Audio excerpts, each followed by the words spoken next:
Paz do Senhor para os irmãos. Nós estamos hoje iniciando mais uma escola bíblica dominical. Estamos estudando nesse trimestre a Epístola de Paulo aos Efésios e nesta carta já tivemos algumas lições maravilhosas. Na primeira lição falamos um pouquinho sobre esse propósito de salvação. A primeira lição teve como objetivo nos apresentar um pouco sobre a Epístola.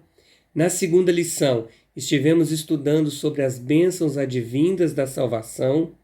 Na terceira lição, falamos sobre uma oração de gratidão, a oração como intercessão.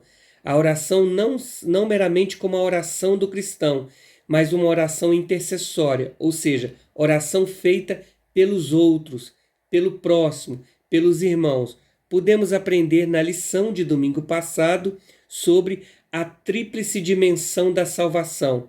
A salvação em 3 etapas: passado, presente e futuro. Na lição de hoje, estaremos falando sobre membros da família de Deus. Este é o título da nossa lição. O nosso textual está em Efésios, capítulo 2, versículo 19, que diz assim: Assim que já não sois estrangeiros, nem forasteiros, mas concidadãos dos santos e da família de Deus. A verdade aplicada nossa diz: o perfeito sacrifício de Jesus Cristo resultou em reconciliação com Deus e permitiu que nos tornássemos membros de sua família. Jesus, através do seu sacrifício, nos reconciliou novamente com Deus. Nós que outrora éramos inimigos de Deus por causa do pecado. O pecado tinha trago como consequência a divisão, essa separação entre Deus e o homem. A nossa lição de hoje ela tem como texto de referência o capítulo 2 dessa carta de Paulo aos Efésios, a partir do versículo de número 11 até o versículo de número 14. Não vamos estar lendo para a gente poder ganhar tempo na nossa lição, mas você pode ir acompanhando aí ao longo da nossa lição. A lição de hoje, ela tem 3 objetivos. Esses 3 objetivos primeiro tópico, apresentar a posição de Israel diante de Deus. Segundo tópico, explicar como o sacrifício de Cristo nos trouxe a paz. E o terceiro tópico vai falar sobre como nos tornamos a morada de Deus. Bom, vamos lá.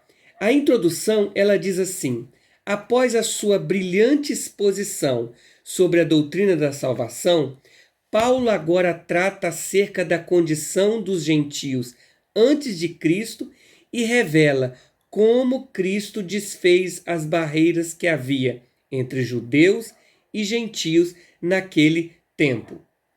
Tópico 1. Um novo povo formado por Deus. Antes da vinda de Jesus, havia um desprezo muito grande por parte dos judeus em relação aos gentios, considerados indignos e incircuncisos. Efésios 2, 11. 1.1, ele tem por título: Éramos gentios na carne, chamados incircuncisão. A Bíblia nos ensina que Israel foi o povo escolhido por Deus para lhe representar e anunciar a salvação diante das nações da terra. Porém, ao detestar e até desprezar os pagãos, Israel fez mau uso deste privilégio. De acordo com William, os judeus acreditavam que Deus amava apenas a eles e mais ninguém. Diziam que os gentios haviam sido criados para serem combustível para o fogo eterno do inferno. Até a vinda de Cristo, os gentios eram objeto de desprezo para os judeus. Por exemplo, se por um acaso um rapaz judeu se casasse com uma gentia ou vice-versa, era considerado como morto. E um enterro simbólico era realizado. Se uma mulher gentia fosse dar à luz, era proibido lhe prestar socorro, pois significava a vinda de mais um gentio ao mundo. O contato com o gentio era semelhante à morte. Bom, vamos por parte para nós conseguirmos compreender a nossa lição de hoje. O nosso ponto de partida, ele diz assim: o sacrifício de Jesus nos tornou família de Deus. Agora nós somos pertencentes a essa nova família. E é isso que a lição no tópico 1, ela quer nos abrir aqui, esse diálogo, esse entendimento.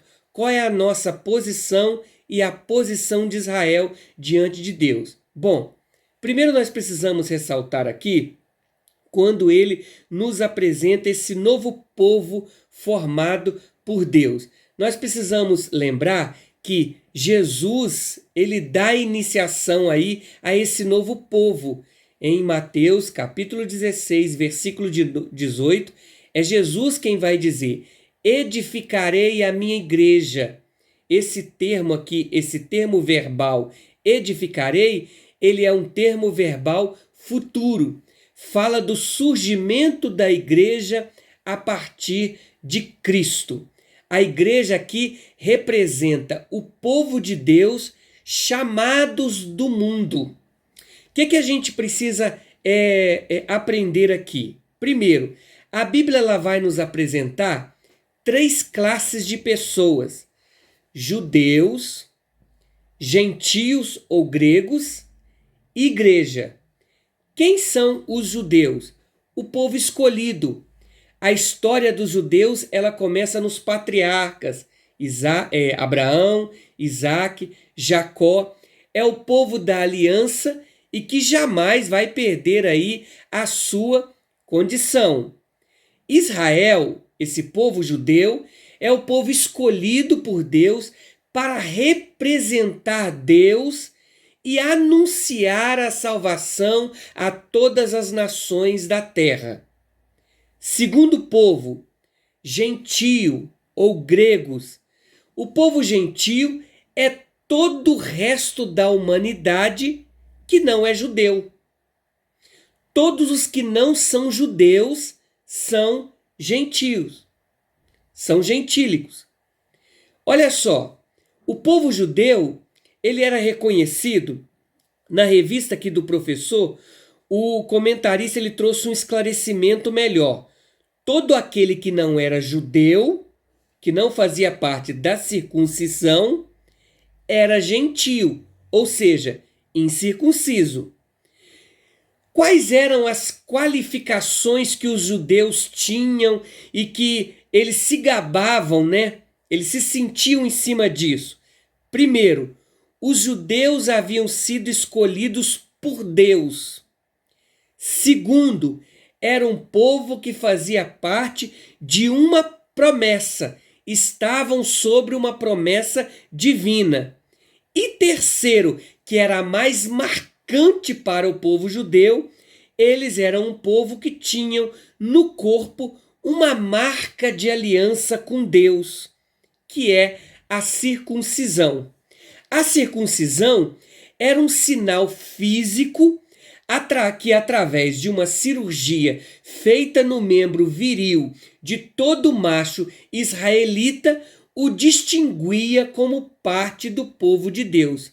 Então, todo judeu ele era circuncidado e todo gentio era aquele que não tinha sido circuncidado. Todo aquele que não era judeu automaticamente era gentio. Agora, fica uma pergunta para nós. Quem é esse terceiro povo? A igreja. Esse terceiro povo, ele vem à existência a partir de Cristo. Então, esse terceiro povo é todo judeu e todo grego ou todo gentio que, após a conversão, se torna um só povo em Cristo Jesus. Antes de Cristo, judeu. Aí, através de Cristo, vêm os gentios aceitando, se convertendo. Porém, é nesse tempo, em Cristo, é que vai iniciar aí a história da igreja. Por isso que eu li aqui a primeira referência de Mateus 16, versículo 18, quando o próprio Cristo diz: edificarei a minha igreja e as portas do inferno não prevalecerão contra ela. Bom, outro ponto importante aqui dentro desse primeiro tópico aqui, o tópico 1.1, que nós aprendemos aqui. Ao detestar, até desprezar os pagãos, Israel fez mau uso desse privilégio. E ele fala que de acordo com William, os judeus acreditavam que Deus amava apenas mais eles e mais ninguém. Paulo vai aqui tratar de uma questão um pouco polêmica para aquela época. Era justamente o consentimento dos judeus de que eles eram um povo exclusivo, separado, e se qualificaram como melhores, inclusive, do que os gentios. Nós vamos observar isso, irmão, por exemplo, lá em Atos, no capítulo 10 e o versículo 28, né? Quando Pedro, né, depois de ter uma visão acerca de Cornélio ali, o Senhor mostrando para ele ali, para não tornar imundo, impuro, aquilo que Deus já tinha purificado e santificado, uma das melhores explicações que nós temos do alcance do evangelho de salvação ao povo gentio, Pedro vai dizer, e disse-lhes, versículo 28 do capítulo 10, vós bem sabeis que não é lícito a um varão judeu se ajuntar ou chegar a estrangeiros. Falando aqui do povo gentílico. Mas Deus me mostrou que a nenhum homem chame comum ou imundo. E aí Pedro vai encontrar na casa de Cornélio ali, Cornélio vai convidar alguns ali para participar e a mensagem do evangelho vai chegar também àquele povo gentílico.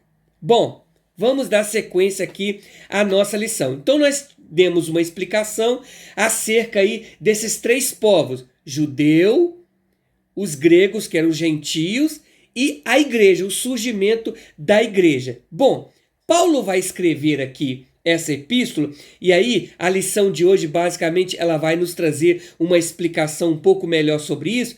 Paulo vai reconhecer que os gentios não faziam parte da circuncisão, mas vai fazer aqui uma ressalva para aquele povo de que o sinal que os judeus traziam da circuncisão era apenas um sinal físico, realizado ali por mãos humanas.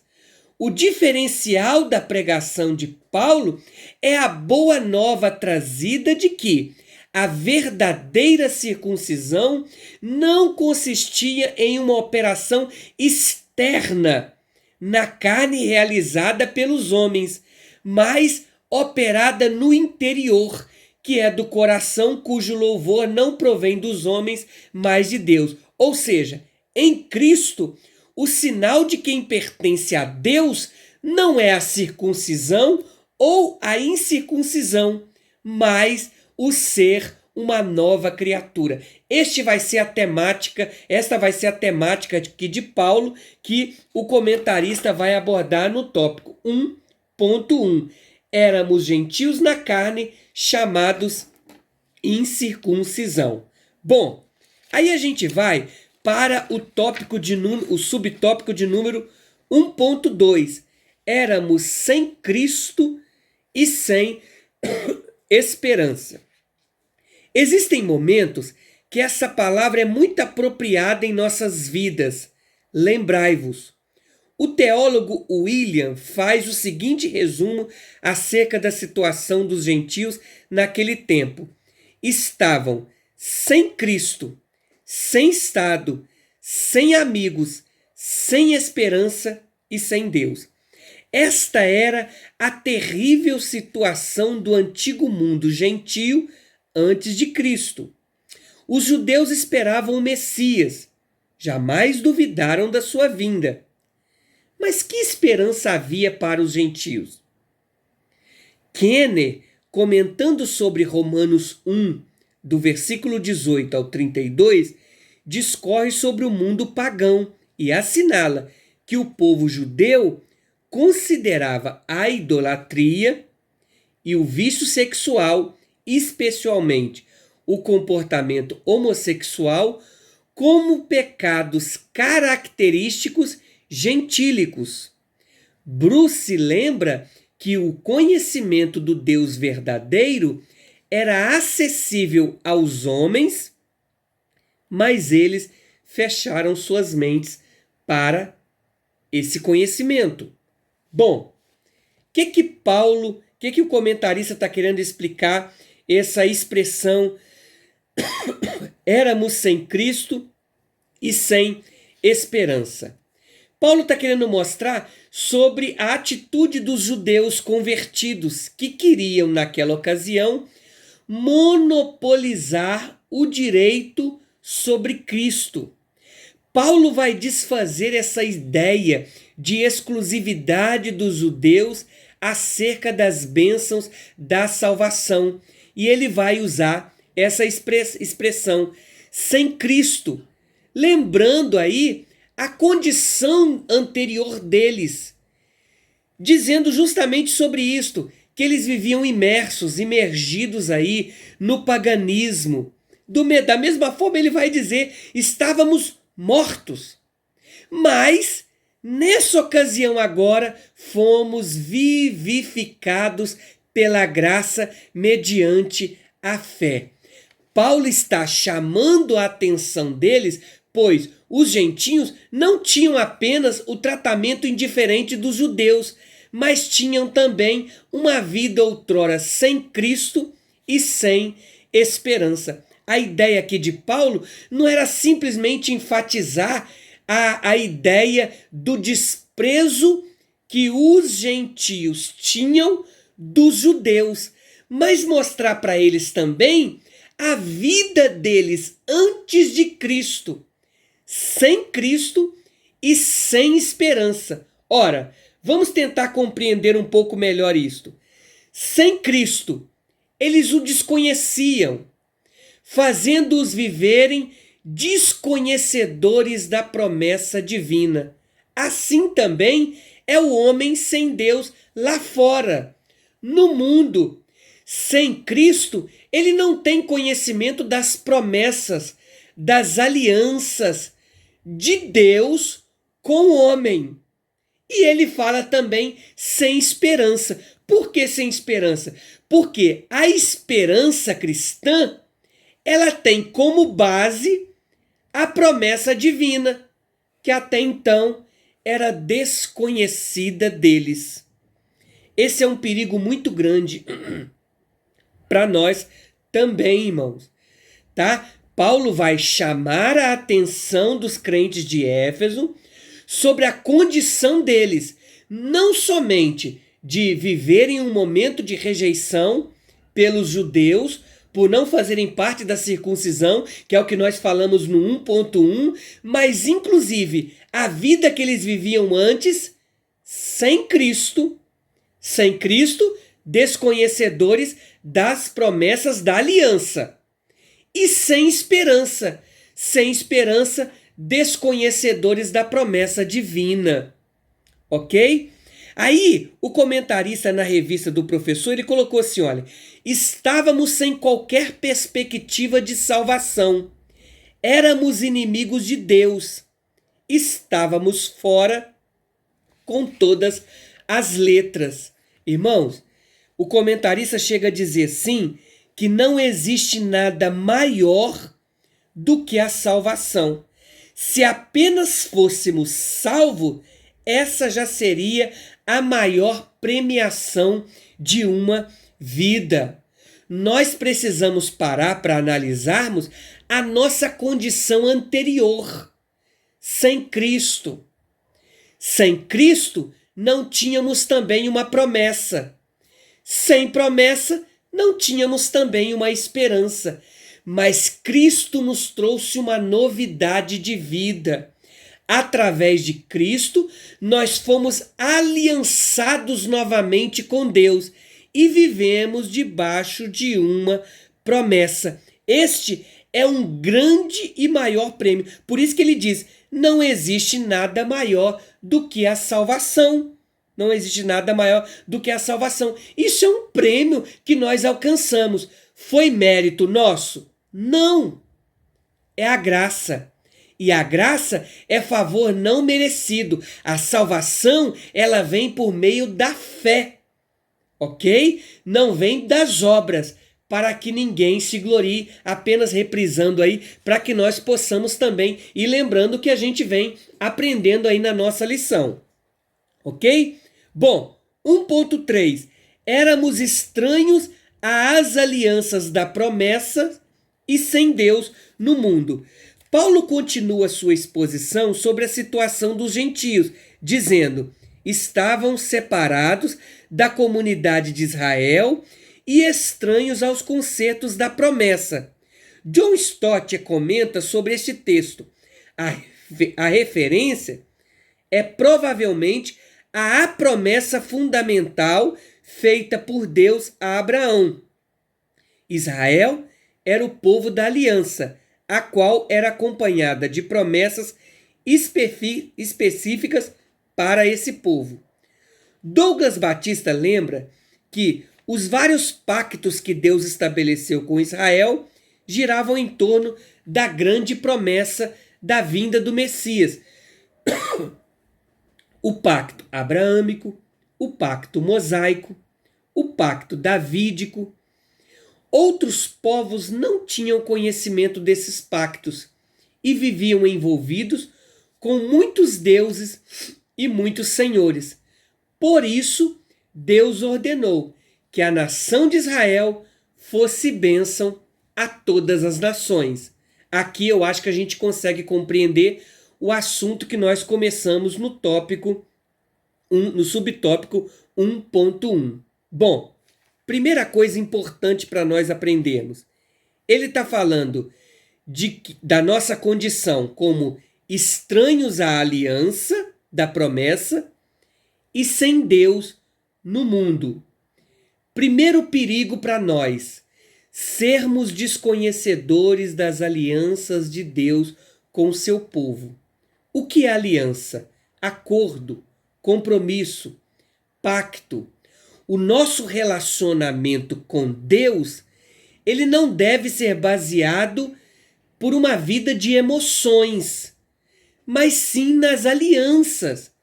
Uma vez que as alianças de Deus com o homem nos permite conhecer um pouco mais de quem Deus é, porque ao longo do tempo Deus vai se revelando através dessas alianças e inclusive revelando os planos dele para as nossas vidas. Outra coisa, ele fala de que éramos também alguém sem Deus no mundo. Está falando aqui, retratando aqui, o estado espiritual dos gentios que viviam no mundo de Deus, mas não o conheciam e nem o tinham. Olha que perigo. Tinham muitos deuses, mas não tinham o único e verdadeiro Deus. Foi o que o Senhor Jesus falou no diálogo com aquela mulher ali de Samaria, junto ao poço. Lembram disso? Jesus estava dizendo assim: olha, vós adorais o que não sabeis. Nós adoramos o que sabemos porque a salvação vem dos judeus. Ele estava querendo dizer justamente isso. Se vocês conhecessem o Deus da aliança e soubessem quais são as promessas dessa aliança, vocês saberiam quem adorar, como adorar e onde adorar. É aí que Jesus vai se revelar a ele. O Pai procura os verdadeiros adoradores que o adoram em espírito e em verdade. Aqui a gente encerra o tópico de número 1 sobre esse novo povo formado por Deus. Amém, meus irmãos? Chegamos aqui no tópico de número 2, a unidade do corpo de Cristo. A realidade retratada no tópico anterior, referente à aliança e aos pactos, acompanhado das leis cerimoniais, constituía uma parede de separação entre judeus e gentios. Cristo desfez a inimizade. 2.1. Estávamos longe e chegamos perto. A obra expiatória realizada por Jesus Cristo pôs um ponto final nas divergências sociais, culturais e religiosas entre judeus e gentios. Paulo usa duas palavras para explicar este contraste: longe e perto. A situação do povo gentílico era semelhante à de navegantes que, sem bússola ou guia, flutuavam em um navio sem leme à noite, sem estrelas no meio do mar tempestuoso e longe do porto. Essa era uma realidade tanto literal quanto espiritual. Agora, tudo mudou. Pela fé em Cristo, todos aqueles a quem o Evangelho é pregado têm a oportunidade de se aproximar. Nosso antes incluía estar separado de Deus. O nosso hoje inclui estar salvo pela graça. Bom, o que ele está explicando aqui? Ele fala que estávamos longe, mas chegamos perto. Ele está usando os gentios como exemplo de alguém que estava longe de Deus. Os judeus eram os de perto. Mas, na verdade, nós podemos compreender que tanto os de longe quanto os de perto estavam distante de Deus. Ele até comenta na revista do professor: um porque estava desprovido de tudo, o outro porque pecava por desprezar seu propósito diante de Deus. Conhecia o propósito, mas desprezava. E o outro estava desprovido, não tinha nem noção de qual era esse propósito de Deus para eles. Bom, quando ele vai falar aqui acerca da unidade do corpo de Cristo, nós podemos lembrar que Jesus orou por esta unidade. Lá em São João, no capítulo 17, versículo 20, Jesus disse assim: eu não rogo somente por estes, mas também por aqueles que pela sua palavra hão de crer em mim, para que todos sejam um, como tu, ó Pai, o és em mim, eu em ti, que também eles sejam um em nós, para que o mundo creia que tu me enviastes. Eu dei-lhes a tua glória que me deste, para que sejam um, como nós somos um. Jesus está enfatizando a unidade. Eu neles, tu em mim, para que eles sejam perfeitos em unidade e o mundo conheça que tu me enviaste a mim e que me tens amado a eles como tens amado a mim. Se você for ler Efésios 4, do versículo 1 até o versículo 16, Paulo também está fazendo menção aí dessa unidade. Esta unidade, ela só pode ser realizada através do sangue de Cristo. Por quê? Isaías 59, versículo 2, diz assim que os nossos pecados, as nossas iniquidades faziam divisão entre nós e o nosso Deus. Mas Efésios 2, 8 e 9, Paulo vai falar que nós fomos alcançados aí por essa graça. Por isso o comentarista vai encerrar esse comentário dizendo: o nosso antes incluía estar separado de Deus. O nosso hoje inclui salvos pela graça. Bom, dentro disso aqui, quando ele fala que estávamos longe, chegamos perto, ele está comparando os gentios com os judeus, nós podemos aprender também o seguinte: como um povo de longe, os gentios, eles viviam alienados de Deus, não tinham esperança dos concertos, nem a alegria da presença de Deus. Agora, através de Cristo, através do sacrifício de Cristo, foram colocados dentro do âmbito da graça e do poder redentor de Deus.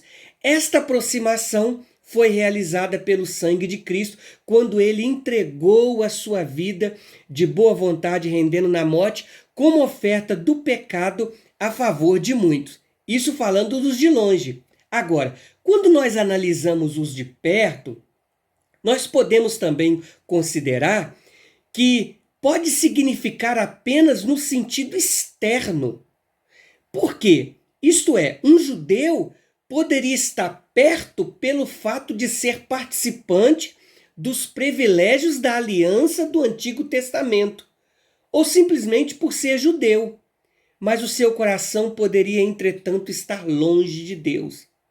Tem muitas pessoas que se permitem envolver, se levar pela religiosidade, se diz cristão e acredita que por ser um cristão, eles usufrui de muitos mais privilégios do que o não cristão, mas na verdade ele só se diz participante, mas ele não sabe viver, na verdade, o que é viver uma nova vida com Deus, uma vida de intimidade, uma vida de busca, de aproximação aí deste Deus também. Por isso ele vai aqui resumir justamente isto. Agora tudo muda.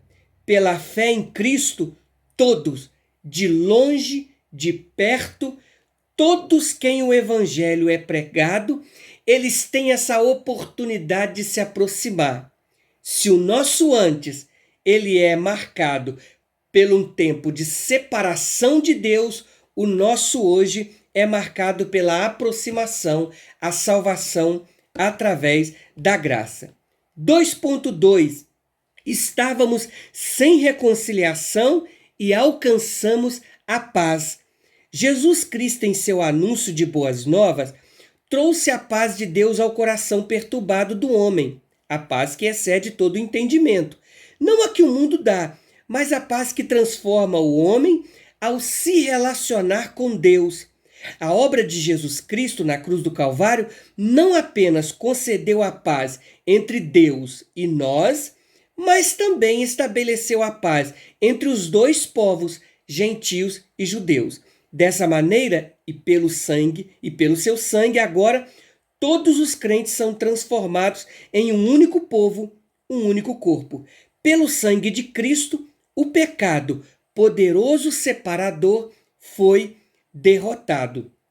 Bom, dentro deste ponto, nós vamos observar que nós estávamos sem reconciliação, mas Cristo, o sacrifício de Cristo na cruz do Calvário, trouxe reconciliação novamente de Deus para com o homem. Eu sempre tenho o hábito de usar como exemplo em classe para facilitar a compreensão dos alunos. Por exemplo, aqui o homem, aqui Deus. No Jardim do Éden, todos os dias, na viração do dia, Deus vinha para palestrar com o homem.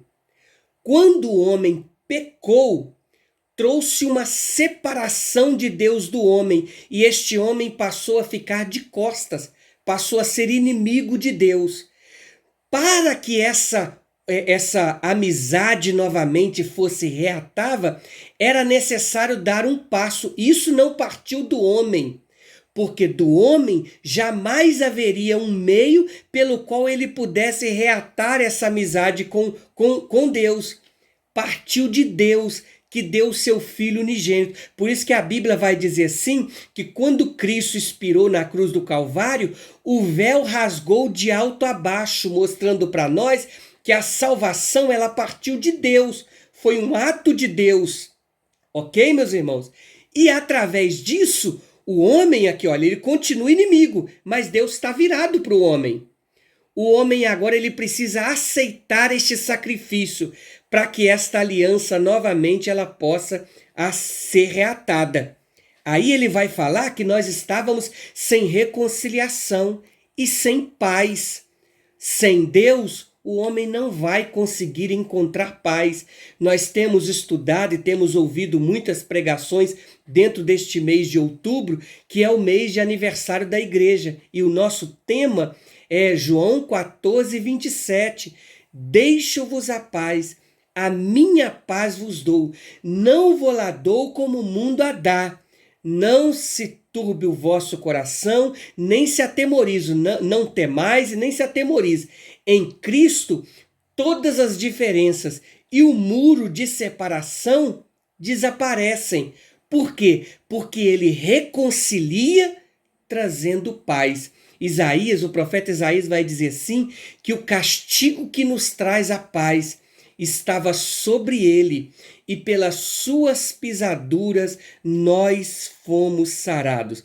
Quando eu falo da unidade do corpo de Cristo, agora a igreja ligada no Cristo, que é a cabeça da igreja, é falando justamente de nós que estávamos longe, mas agora, por causa desse sacrifício de Cristo na cruz do Calvário, estamos perto.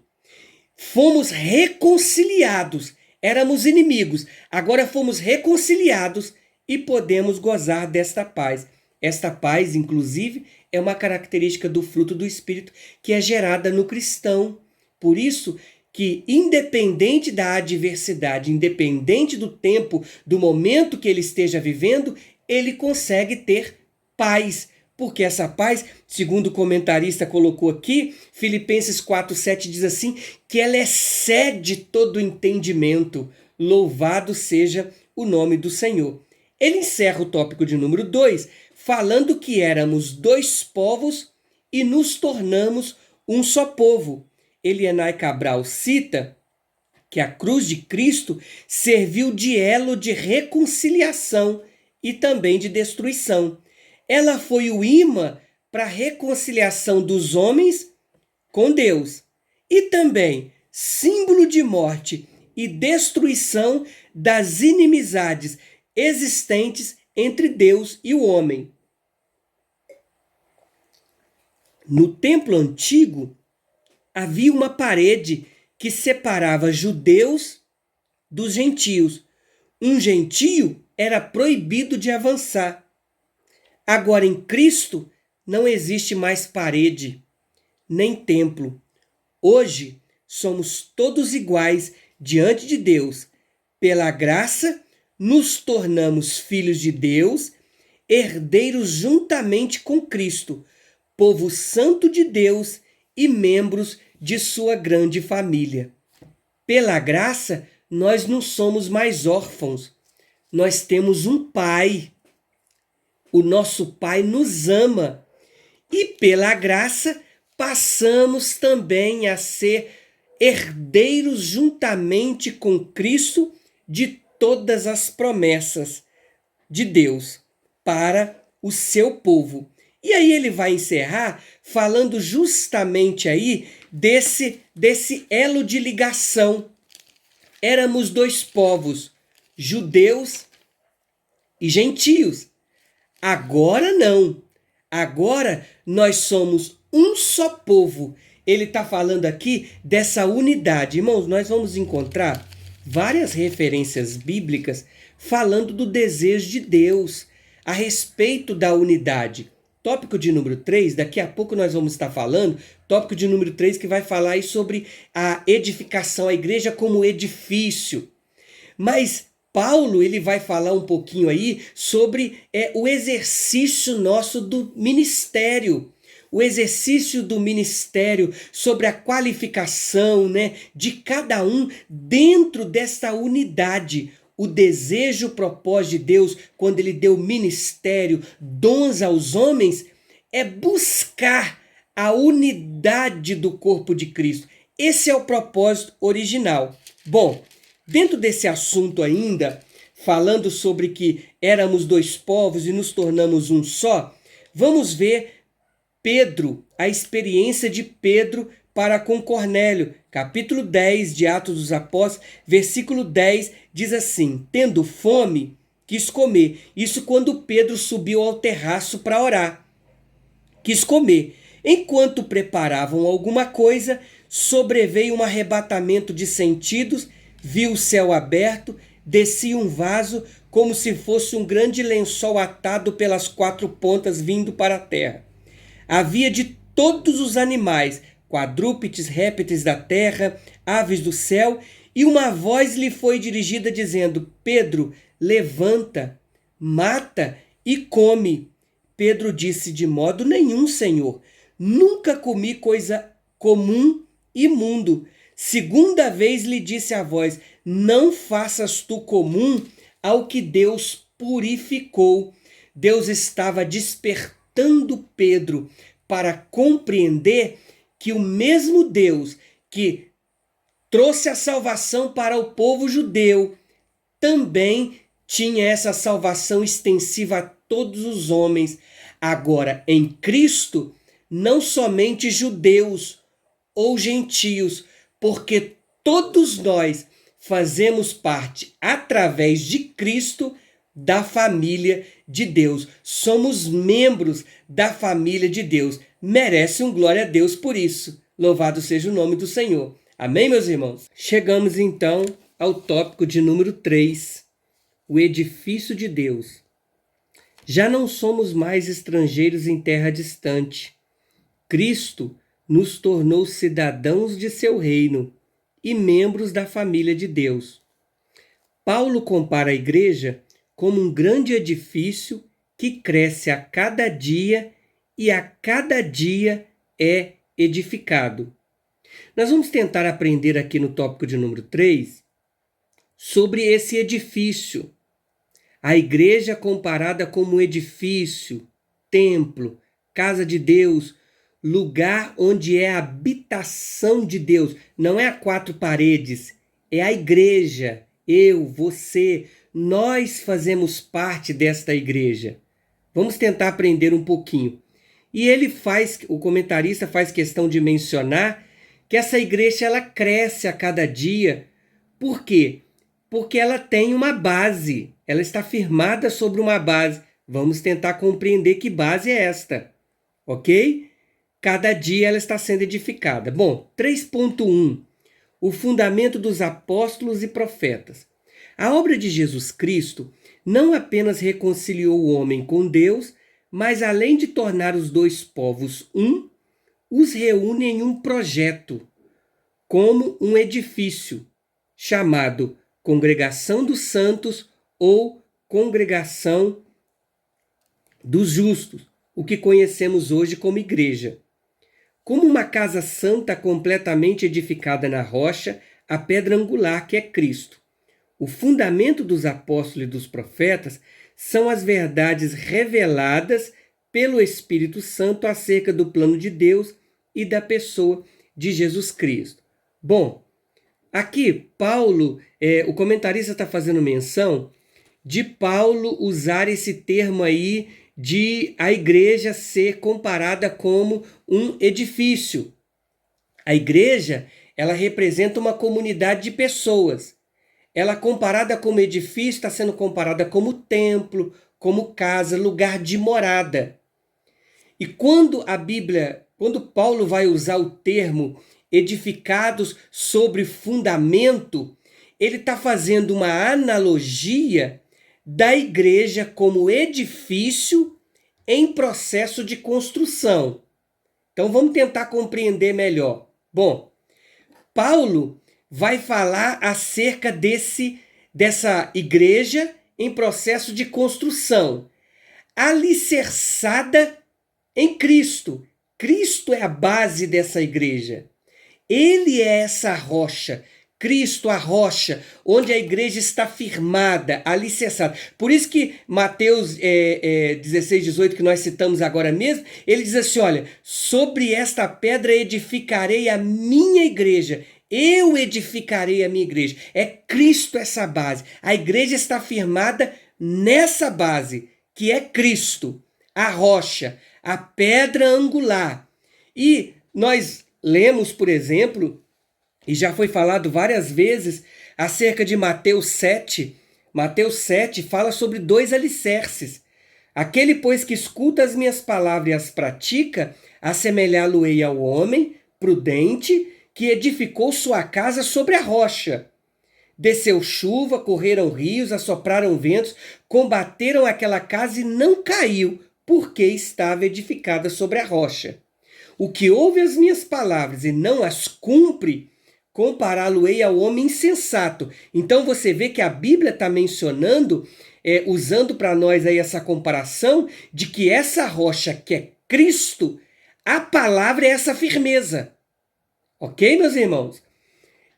O que não ouve, aquele que ouve as palavras e não cumpre, eu comparo ao homem insensato, que edificou a casa sobre a areia. Desce chuva, corre rios, assopra ventos, combate aquela casa e cai, e grande é a sua queda. Então, irmãos, a igreja, por que a gente para hoje para pensar e ver o seguinte? Olha quanto combate a igreja tem sofrido, quantos ataques, quantas investidas do adversário têm se levantado contra a igreja. E a igreja tem conseguido resistir e permanecer firme. Por quê, irmão? Não vai conseguir destruir a igreja. Ela está firmada na rocha que é Cristo. Cristo é a base desse edifício. E a igreja está firmada sobre Cristo. Amém, meus irmãos? Cristo é a base desse alicerce. Louvado seja Deus. Aqui na revista do professor, ele colocou assim: devemos pensar neles, falando aí do fundamento dos apóstolos e profetas, como sendo educadores inspirados, órgãos da revelação divinas, portadores dessa autoridade. Importante notar que Paulo menciona em Efésios que os apóstolos e profetas, a palavra de Deus em Cristo, foi revelada de modo único pela ação do Espírito Santo. Então, nós conseguimos aprender aqui que nós fazemos parte de um projeto. Olha o propósito de Deus. Antes, judeus. Agora, gentios. Judeus, gentios, cada um fazendo defesa daquilo que acreditavam, mas em Cristo, judeus e gentios vivem uma unidade, porque em Cristo nós podemos compreender que não há judeu, nem gentio, circuncisos ou incircuncisos.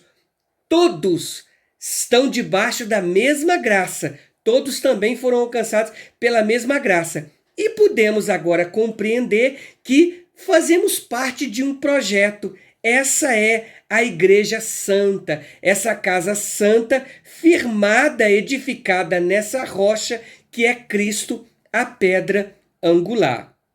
Amém, meus irmãos? 3.2, ele vai falar da nossa posição no edifício de Deus. Vamos tentar continuar compreendendo. Eu espero que eu esteja aí sendo mais esclarecedor. Eu estou tentando usar um linguajar bem simples, bem fácil de compreensão para os irmãos, para que os irmãos possam estar entendendo a nossa lição. Amém? Vamos lá. Para ilustrar nossa posição em Deus, Paulo usa a figura de um edifício. Pensa a igreja como parte de um grande edifício e em cada cristão como a pedra viva no serviço da igreja. Paulo nos apresenta a igreja como um edifício que cresce dia a dia, indicando assim uma construção progressiva e contínua. Importante também notar que a figura de edifício aponta no aspecto da coletividade, tão enfatizado nas Escrituras e às vezes desprezados por alguns que se dizem ser igreja, mas não cultivam a necessária comunhão numa igreja local. Efésios 2:22, notar a expressão vós juntamente. A igreja, como resultado do sangue de Cristo derramado na cruz, continua a crescer constantemente, edificada pela obra do Espírito de Deus, até o aparecimento da glória do grande Deus e nosso Senhor Jesus Cristo. Bom, 3.2, ele está falando da nossa posição nesse edifício de Deus. Se nós já tivemos a compreensão que nós somos a igreja, e a igreja faz parte de um projeto, a igreja começa através de Cristo, ele diz, edificarei a minha igreja.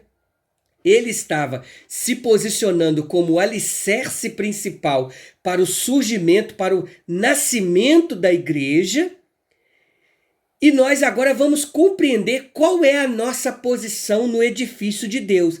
Ele está falando que nós somos parte desse grande edifício. Cada cristão é uma pedra viva no serviço da igreja. E aí ele está fazendo a comparação aqui, a igreja está sendo comparada como um edifício, falando da coletividade. o perigo que muito crente tem mania de dizer assim: eu sou a igreja. Não, meu irmão. Você é parte dela. A igreja é a comunidade de pessoas, são santos, são salvos, lavados e remidos no sangue do Cordeiro, que creem na obra expiatória de Cristo, abandonam as práticas pecaminosas do mundo, da velha natureza, da velha vida e decidem viver agora não como escravos do pecado, mas como servos da justiça de Deus. Ok? Essa é a nossa posição no edifício de Deus. Então, tome muito cuidado quando alguém vier apresentar para você de que você é a igreja. Não. Diga para ele: eu sou parte da igreja. Eu, juntamente com os meus outros irmãos, gentios, judeus, todos aqueles que creem na obra de Cristo, nós formamos a igreja de Cristo. Por isso, meus irmãos, que eu acho muito importante, muito interessante para nós, lá em 2 Reis, capítulo 6, vai contar para nós quando Eliseu tinha ali uma escola de profetas. E os profetas estavam ali. E eles identificaram que o lugar que eles estavam estava pequeno demais, estava estreito. E foram até o profeta Eliseu, contando de que Eliseu pudesse, então, com a necessidade, atender a necessidade, ampliar aquela tenda. Sabe qual foi a orientação deles? Olha, vamos descer ao Jordão e tomemos de lá cada um de nós uma viga. Isso fala para nós da importância no serviço de cada um na obra de Cristo. Ninguém é desprezível. Olha, veja bem uma igreja. Você imagina uma igreja se na igreja, por exemplo, todos fossem pastor-presidente? Não tinha membro. Você imagina se o ministério da igreja todos fossem pastores? Não teria presbítero, evangelista, não teria diácono, irmão, para servir na igreja, para tirar a coleta, tirar a oferta, para cuidar da porta. Veja bem, você imagina se todos na igreja fossem chamados para poder falar a palavra, usar da palavra. Não teria levita, não teria cantores, não teria músico. Então, irmão, cada um de nós precisamos trazer a nossa viga. A obra precisa ser ampliada, crescer. A igreja cresce cada dia. Nós vimos isso aqui. Como edifício, ela está crescendo a cada dia. Mas cada um precisa trazer a sua contribuição. O irmão que pega a água, que atende levando água para o púlpito, ele está trazendo a sua contribuição. Aquele que atende dando na recepção: Pai do Senhor, seja bem-vindo em nome de Jesus, sendo cortês com cada um que vai entrando, conduzindo, explicando, ajudando na manutenção do culto. Todos têm a sua importância no corpo de Cristo. Nós não podemos de maneira nenhuma desprezar. Eliseu viu que aquela atitude dos filhos dos profetas era uma atitude tão boa, tão agradável, que ele foi com eles.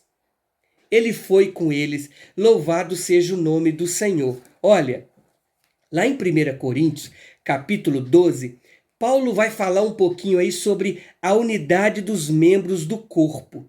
Versículo 18, ele diz assim, olha, agora Deus colocou os membros no corpo, cada um deles como quis. Irmão, eu não posso me apegar aqui, porque aqui eu já teria um outro tempo para uma outra mensagem. Mas tem alguns pontos aqui que a gente vai ter que relembrar. É Deus quem coloca, é Deus que chama uns para o santo ministério. Não adianta, se a pessoa tem uma determinada chamada, querer executar outra. Ele chamou e colocou cada membro do corpo no seu devido lugar como quis. Olha, aí ele continua: se todos fossem um só membro, onde estaria o corpo? não haveria corpo. Amém, meus irmãos? Olha, versículo 20. Agora, pois, há muitos membros, mas um só corpo. Então, irmão, você não é a igreja, você é parte dela. Você é um membro do corpo de Cristo. O cabeça é Cristo. Amém, meus irmãos? Aí ele diz assim no versículo 21. O olho não pode dizer para a mão, eu não tenho necessidade de ti, nem ainda a cabeça aos pés, eu não tenho necessidade de vós. O meu corpo, ele sente a necessidade de que cada membro, ele, esteja no seu lugar, sendo usado na sua função para a qual ele foi chamado e colocado. Amém, meus irmãos? Aí no versículo 25, a gente pula um pouquinho para a gente poder ganhar tempo, ele diz assim, olha, para que não haja divisão no corpo, mas antes tenham os membros igual cuidado uns dos outros. Então você veja bem, eu descubro que eu sou um membro do corpo de Cristo e que eu preciso também ter um igual cuidado para com os membros do corpo, para que haja funcionalidade. Você veja, se a minha mão, um cortezinho aqui nesse dedo, a outra mão vai ajudar, a minha mente, o meu cérebro, o meu corpo vai estar trabalhando na dor, o corpo vai trabalhar para amenizar aquela dor, para curar aquela ferida. Então, o corpo ele trabalha para o bom andamento e crescimento dele próprio, ok? De maneira que se um membro padece, todos os membros padecem com ele. Se um membro é honrado, todos os membros se regozijam com ele. Ora, vós sois o corpo de Cristo e seus membros em particular. Aqui, meus irmãos, nós aprendemos que a nossa posição no edifício de Deus é membro do corpo de Cristo. E eu preciso contribuir para que este corpo continue funcionando na sua funcionalidade, propagando o Evangelho de Cristo, glorificando o nome de Deus. Subtópico 3.3, que pena, estamos chegando no final. Ele vai dizer, a morada de Deus em espírito. Nossa posição em Deus é digna de nota. Recebemos uma salvação muito poderosa em Jesus Cristo. Como gentios, estávamos totalmente fora de qualquer promessa da parte de Deus e de um Salvador. Mas a expiação de Cristo não somente tornou possível a nossa entrada ao templo, ele nos tornou seu próprio templo. Sua habitação através de seu Santo Espírito em nós. Olha, agora o sacrifício de Cristo não somente me adentrou para dentro do templo, mas como tornou eu o templo de Cristo, lugar onde ele entrou para habitar.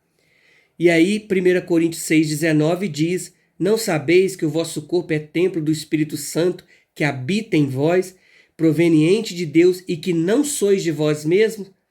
Tal verdade revelada, que somos templo do Espírito Santo, deve nos despertar para o fato de que não devemos pensar acerca de nós mesmos como independentes, como se estivéssemos plenos direitos sobre o que fazer com o nosso corpo, como muitos gostam de expressar. Meus irmãos, a igreja tem atravessado um momento muito difícil, onde muitos acham que tem o autodomínio sobre si. E aí, por causa disso, não obedecem doutrinas, A palavra do pastor, do líder, se torna segundo plano, Nós precisamos tomar muito cuidado. Paulo enfrentou uma ocasião, um grupo de pessoas que uns se diziam ser de Paulo, outros de Apolo e outros se diziam ser de Cristo. É aqueles que diziam, eu não preciso de liderança. Cristo que é o meu líder. Irmão, nós somos templo e morada do Espírito Santo.